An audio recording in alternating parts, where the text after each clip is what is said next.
Assalamualaikum warahmatullahi wabarakatuh. Saya Lulu Kusmaningsi dengan NIM 401190107 dari kelas Ekonomi Syariah D. Saya akan melanjutkan menjelaskan materi mata kuliah metodologi penelitian. Materi yang selanjutnya yaitu desain penelitian kuantitatif. Pengertian dari desain penelitian sendiri merupakan sebuah kerangka kerja atau rencana untuk melakukan studi yang akan digunakan sebagai pedoman dalam pengumpulan dan menganalisis data.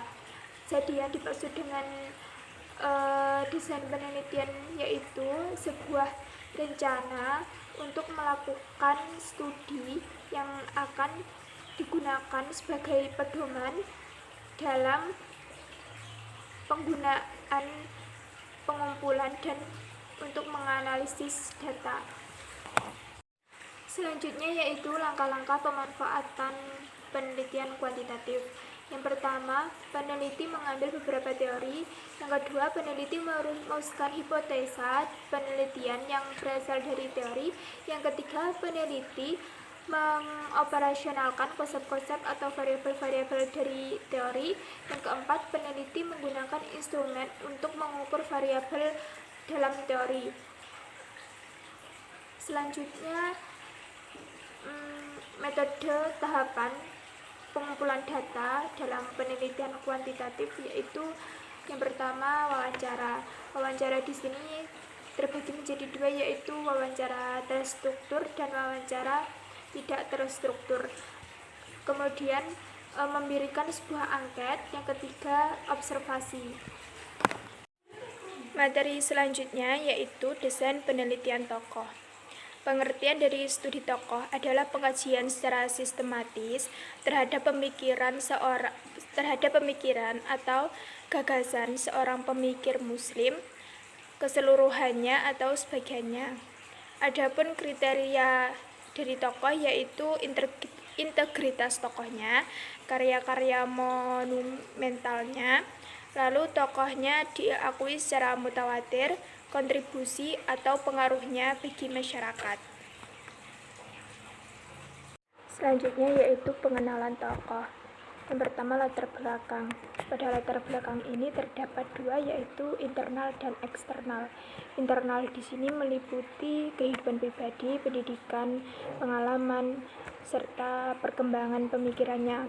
Sedangkan yang eksternal meliputi sosioekonomi, lalu budaya, sastra, serta filsafat. Yang kedua, metode berpikir dan perkembangan pemikirannya. Yang ketiga, pengaruh dan keterpengaruhannya merupakan proses peradaban yang kompleks yang terjadi dalam berbagai tingkatan. Materi selanjutnya yaitu desain penelitian tokoh. Pengertian dari studi tokoh adalah pengkajian secara sistematis terhadap pemikiran atau gagasan seorang pemikir muslim keseluruhannya atau sebagiannya. Adapun kriteria dari tokoh yaitu integritas tokohnya, karya-karya monumentalnya, lalu tokohnya diakui secara mutawatir, kontribusi atau pengaruhnya bagi masyarakat. Selanjutnya tujuan penelitian. Yang pertama inventarisasi, yaitu uraian deskriptif terhadap pemikiran tokoh. Yang kedua evaluistik, melakukan perbandingan dan uraian yang akan menunjukkan kelemahan dan kekuatan analisis tokoh. Kemudian yang ketiga yaitu sintesis, melakukan sintesis dalam studi tokoh yang dilakukan. Kemudian analisis studi tokoh. Yang pertama ada interpretasi, yaitu pemahaman terhadap data, gejala, dan fakta. Kemudian ada koherensi internal, keselarasan data satu dengan data yang lainnya. Kemudian yang ketiga ada idealisasi dan analisis approach. Setiap pemikiran dianalisis secara kritis. Yang keempat, kesinambungan historis, yaitu keterpengaruhan dan perkembangan pemikirannya dalam waktu sejarah. Yang kelima ada bahasa inklusif dan analogal. Bahasanya harus inklusif dan eksklusif dalam konsep pemikirannya. Kemudian yang terakhir atau yang keenam yaitu kontribusi tokoh. Apakah ada kaitan antara pemikiran dan kontribusi pada peradaban? Materi yang selanjutnya yaitu plagiarisme. Pengertian dari plagiarisme sendiri merupakan penciplakan atau pengambilan karangan pendapat dari orang lain dan seolah menjadikannya sebuah karangan dan pendapatnya sendiri.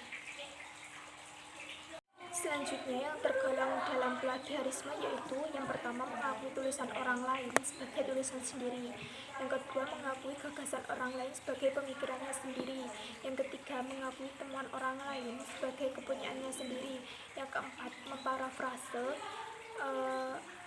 tulisan tanpa mencantumkan sumber aslinya. Kerugian yang didapat dari tindakan plagiarisme yaitu yang pertama ada kerugian bagi penulis.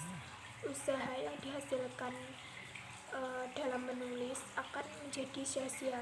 Kemudian yang kedua kerugian bagi plagiator yaitu membuat informasi yang hoax karena tidak mencantumkan sumber referensi yang asli.